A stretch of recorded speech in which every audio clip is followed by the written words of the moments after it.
Alright guys, TadGrabbit here again, and there hasn't been a lot of news in the last few days. There's a few rumours that have circulated to do with E-United, to do with FaZe, stuff like that, but I didn't really feel like there was enough content to make an entire video on it, so I'll just wait for the announcements and I'll talk about my thoughts about the rosters when they do come to light, because there's still a few loose ends to tie up. Today I wanted to talk about something that's playing on my mind, especially as a being from Europe, as a general supporter of European teams, particularly from the UK. That's where I'm from, of course. But I've got some concerns about the trend we're seeing with the top European teams going to the States for pretty much the entire season. Now, this is not something I blame the top teams for doing at all. It makes a lot of sense on their behalf, and I'll talk about that as we go forwards. But for the lower tier European teams, and this is also true in the Australian region, the lesser tier teams are going to have a very hard time competing and getting to the top. It's probably going to even further increase the gap between the top and the rest. So like if you enjoy, subscribe if you're new, and let me know your thoughts on this down in the comments. So of course, it makes a lot of sense for these teams to go abroad. Let's just recap the teams that are doing it. So Rid Reserve, of course, I talked about these guys when they were announced. Rated Zero, Scraps Joe, and bringing in Bance, of course. So they're going to be based in Vegas. Jerd talked about it as well. Of course, he's from Ireland, but teaming with 4 North American players. So it doesn't really count, but to some extent it kind of does. They're going to be moving to America. I'm not sure they've confirmed exactly where. And then Team Reciprocity, which Wuskin, Shawnee, Zed, and Tommy. Coach Shane. Oh, he changed his out. I didn't even notice that. He got it changed. Congrats. So they're going to be moving to Vegas as well. So Red, Reciprocity, and Splice all now based in the States. Now the other teams, the lesser tier European ones, like what Team Sween were from Champs, I believe they brought in Nolson, and Madcat's team, which is going to be Madcat, Josh, Dave, Alex, and supposedly PT. Those 5, we don't know what organisation they're going to get on. And will that organisation have the funding to put them in the States? If it's something like an Evil Geniuses, maybe it's possible. But if it's something like an Epsilon, then almost no chance, right? So it makes a lot of sense for Red to go to the States. They've been mixing it up at the top all year. They come second at Anaheim, second at Atlanta. They come top 3 at stage 2 as well. Unilad, which is now the Reciprocity team pretty much, with a couple new additions. They had a really good finish of the year as well. Top 4 at Anaheim.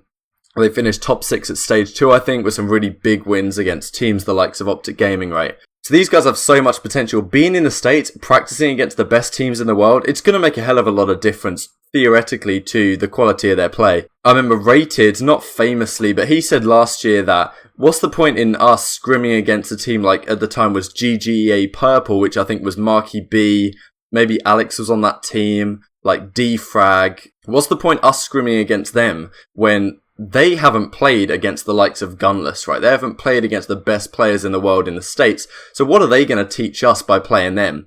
We're just helping out our competition at that point, right? So the fact that they have the chance to actually compete and regularly play against the very best North American teams in the world, and clearly there's a region gap, right, between the North American teams being clearly better and the European teams. We won an event, I guess, back in Infinite Warfare Stage 1 playoffs, but since then, we've competed for titles, but haven't really quite got over the line.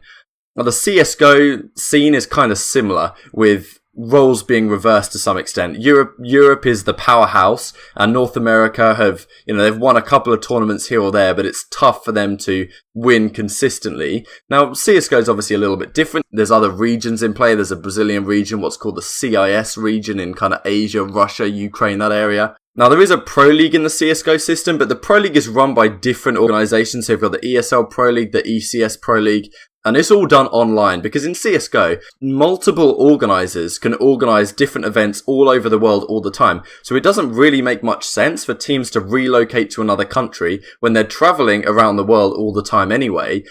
And because there's so many events, they can often do boot camps before events in order to practice.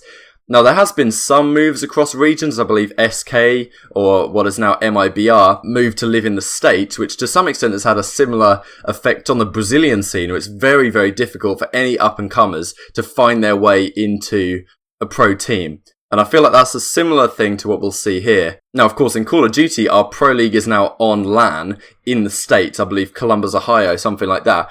And if you didn't catch all the news on when the 5v5 announcement happened, there's only going to be 6 events this year, including COD Champs and the CWL Finals, they're calling it, which is effectively the playoffs for the Pro League, because it's just one long season if you weren't yet aware. And there's yet to be any confirmation whether there's going to be any events in other countries, because there's only 4 open style events. One of them's Vegas in December, and then there's 3 more before the big events at the end of the year. So the chances that there's more than one in the rest of the world are very slim. I really hope there's one in the UK or anywhere in Europe for that matter, but there's no guarantees. So when there's no situation where you've constantly got to move abroad and have the potential to boot camp for events, it makes a lot more sense just to be based in the States, because that's where you're going to have to be for the Pro League anyway. And it's the stress of coming back and forth. Of course, this is dependent on your organisation actually being able to fund you, which means you've got to be really good in the first place. But the ability to practice against the best teams should be the difference between these top European teams from just being a contender for a title and maybe occasionally winning one. Hopefully we'll see this come to fruition, and one of Reciprocity or Red will really be able to mix it up at the top on a consistent level. Red were doing it in the latter half of this year, and I feel like with the addition of Bance, if he's back to his Black Ops 3 form, and the better practice they're going to get, it could propel Red right to the very brim of the top. So, on one hand, it's really good for European teams at the upper echelon, but it's super tough to see any real positives for the lower tier European scene. For example, if Red want to make a replacement to their team, say Bance comes in and he doesn't really get along with the team, or I don't really see that happening, but say they want to make some sort of change, will they go back to people in Europe, say like Mad Cat or someone along those lines, and be like, okay, yeah, come and play with us? Because the relationships and the situations and the politics are going to change with them being based in the States. They're going to be constantly scrimming against the North American teams. You might even see that some of the play style differences between what Red Reserve had this year, where they played kind of a weird style, and also you can definitely see that in Black Ops 3 CTF, where the European teams would tend to have one player sit all the way at the back. Those play style differences between the top European teams that are now based in the States and the American teams are kind of going to be nullified to some extent. Which, maybe that's good or that's bad. But why would Red, if they drop Bance, go to pick up a player from back in Europe? Because they know that those players back home, even if they've been performing quite well on LAN in the States, they don't have the consistent practice against the North American teams like Red Reserve do. So there's no real reason for them to go back and pick up a player from home when they could just nab a player from one of the other Pro League teams in the States. There's no region restriction anymore. If you're not playing in the States, it's going to be super hard for you to even get onto one of these top teams, especially once the Pro League slots are locked in January time. And also, something to consider, all the Pro League teams this year require a substitute from the amateur circuit. So effectively how the open events are going to work after Vegas is that the teams for pools will just be locked in from the Pro League, and the people working through open bracket will have their own side of the bracket when they can win their own amateur trophy but can never actually compete for the real title. And it's those players that have the opportunity to be substitutes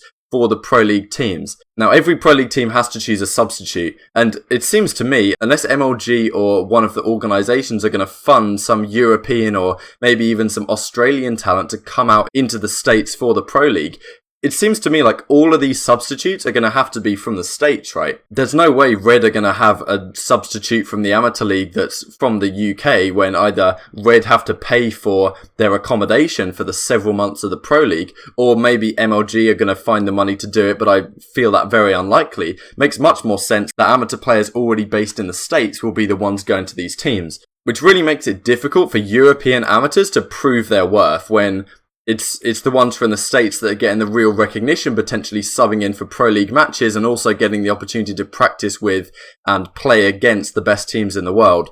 So the tier below, the Red Reserve and the Reciprocity, and I guess Splice to a lesser extent, they're going to be really struggling. Like Mad Cat's team, who are they really going to be scrimming against in Europe? Okay, they can play against the old Team Sween lineup, Quicker, Moose, those guys. They can play against Heretics, of course, the Spanish guys, but this quality of practice is nowhere near what it's going to be in the States. And for someone like Mad Cat, who's been at the top of European Call of Duty for a long time, if he can't get his organisation to base him in the States this year, it's going to be super tough for him to, firstly, he's got to make the Pro League, and then the practice quality he's going to get at home between the Pro League and between the events is not going to be as good a standard.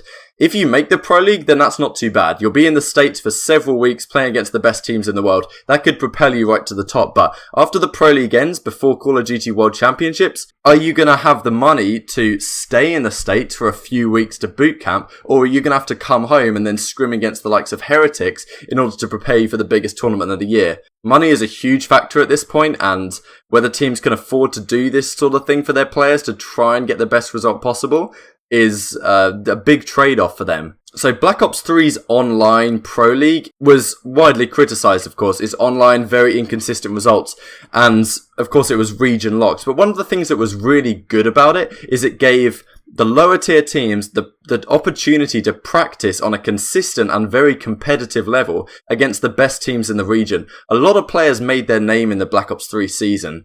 Vance, of course, screaming right to the top of the European scene. The Epsilon guys, or they were on Fabi at the time, right? Dave, Vortex, Hawkey made their name in the Pro League. Zed, obviously, on Hyper Games. Guys like Nolson as well from that team. Now, of course, it doesn't give the best practice for the teams at the very top. And we'll just have to see how that plays out, really, over the coming season. Will Red Reserve and Reciprocity be even more competitive than they were last season? And will it really drastically impact the results of the teams lower down the table? Because that's how I see it going. The same problem really exists in Australia. I don't think Mindfreak have the money to fund the guys to go over to the States, so they're going to be practicing against, I guess, Tainted Minds. And even though it seems kind of possible to make your way up in that scene, you trade the ability to kind of make your name for the ability to compete right at the very top. And, you know, that's a tough thing with being from one of the minority regions, you could say. So the North American young talent, as far as I see it, given the state of Black Ops 4's competitive season as it seems right now, they're going to have a much clearer trajectory to becoming a pro player than guys in Europe or in Australia and New Zealand, where they're going to have to be exceptionally good to even have a chance to compete with the best. The idea that promoting and helping talent from the less good, you could say, regions is a bad thing is an awful idea to me. We call this the Call of Duty Global Pro League, and it seems that every step that Activision are taking right now is moving it way more North American centric, so we'll have to see how it plays out. I don't like the sound of it personally, but if it means that Red Reserve and Reciprocity maybe even get a title in there, then maybe I'll have to mince my words a little bit. So, like if you enjoyed, subscribe if you're new. I'd be interested to hear your thoughts, maybe even some solutions to this in the comments. I haven't really thought through any potential solutions that could work. Of course, a move to a more CSGO style situation where multiple organisers can run different tournaments across the world and the Pro League is largely online and within the region, which helps young talent come up and also is much more entertaining for fans, having a tournament to watch pretty much every weekend and a big one every month. But who knows, maybe Activision have got something up their sleeve and it'll all work out well in the end. So thank you guys so much for watching as always, and I'll see you next time.